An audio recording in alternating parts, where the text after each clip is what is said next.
Or, to use modern parlance, you just won the mega millions, except instead of getting dollars, you get minutes.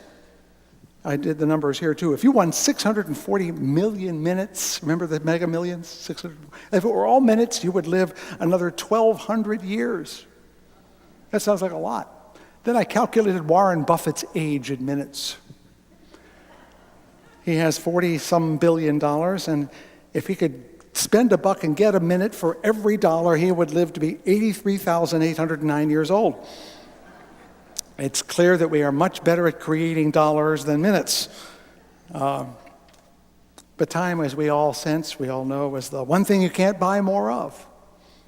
There's a heartbreaking report that when Elizabeth I, Queen of England, lay dying, she groans, "All my possessions for a moment of time." Well, I don't know what you're thinking. All I know is what I think. And the Easter story makes us wonder about this. How much time do we have? And of course, if you're in a Christian church, they're going to tell you that all got started back there in the Garden of Eden and the clueless couple that botched it right off the bat. And now we're stuck in this death thing and everything. But in reality, we know that everything that has a beginning has an ending. You would think we would not worry about that. We see days come and go, and things start and things end. Songs have beginnings, middle, and ends. Books, everything that has a beginning has an ending. But we really don't like the idea that we're going to end. We've gotten kind of used to this as being okay. We'd rather not see it come to a conclusion. And while we all admit that death is inevitable, we also feel like William Saroyan, the playwright.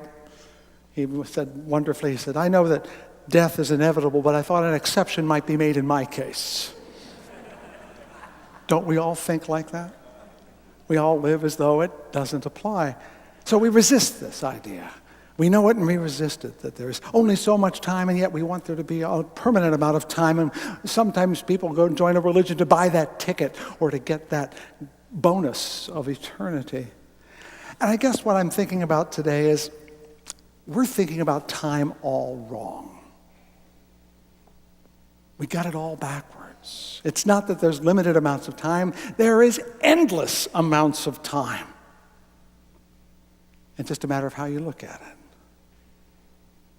The best part about spring for me is the smell.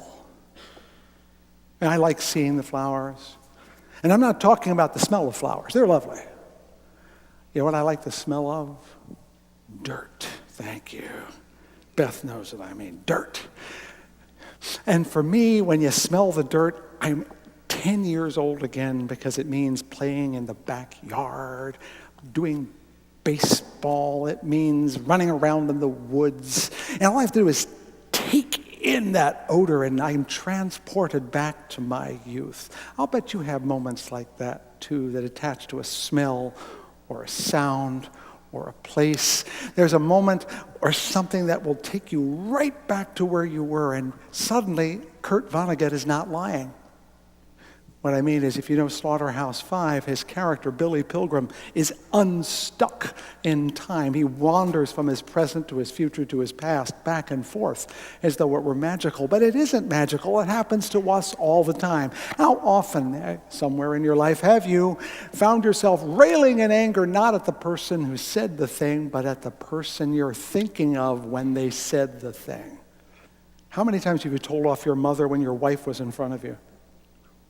Or how many times have you been frightened of someone who has been long gone, but they came back in a moment of intense emotion? See, your past is always there. It's always there. It never went away. And what's more, it's always going to be there. William Faulkner, the great writer of the post-Confederate and early 20th century South, said ironically once, "The past isn't dead. It's not even past." And he's right. It's never past. Everything that ever was is still here. It's still wandering around, whether it's emotional, but it's also physical.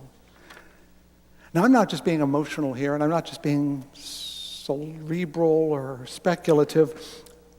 We heard Margaret Atwood a few moments ago. She talked about how time is a layer of waters, and you can look down into it, and you can see different layers. But let's go even further. Even scientists tell me that everything that is present right now.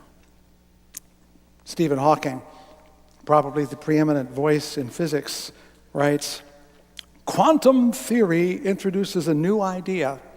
So it's just not just me, it's Stephen Hawking. He calls it imaginary time. Picture it in the following way. You can think of ordinary real time as a horizontal line. On the left, one has the past. On the right, the future. And right in the middle, the present. But there's another kind of time that goes in a vertical direction. This is called imaginary time because it is not the kind of time we normally experience, but it is just as real as what we call real time. Now, does your head feel a little bizarre at the moment? That's my point exactly, because the whole Easter story is turning us at right angles to where we think we ought to be. It's the most preposterous story in the world, isn't it? First of all, the nice guy gets executed. That's not preposterous. All you have to do is look around. Happens every day. We could be not only thinking of Trayvon Martin, but of people in Tulsa. You can think of just about anybody, but that's not the hard part to get. The hard part to get is that 3 days later it comes back to life. And since we have no evidence that anyone else has ever done this, it's a bit of a stretch. So a lot of us think, that didn't happen. And maybe in a strict sense it didn't, and that's not the point. What it does is it tilts our world 90 degrees from what we expect. It imagines that the world is not exactly the way we have positioned it. It's telling us that time and life and death aren't arranged in a nice straight line.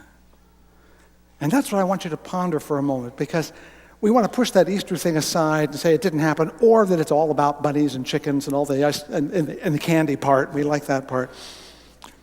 But I'm here to tell you that the Easter story is not literally about what it says, but a demand for you to think in a way that's at right angles to where you've been thinking before, to turn your head sideways, to let the minutes go up and down instead of left and right. And I know that's hard, which is why I'm going to give you a wonderful example of how it feels. There was a book written in 1884 by a fellow named Abbott. It's called Flatland.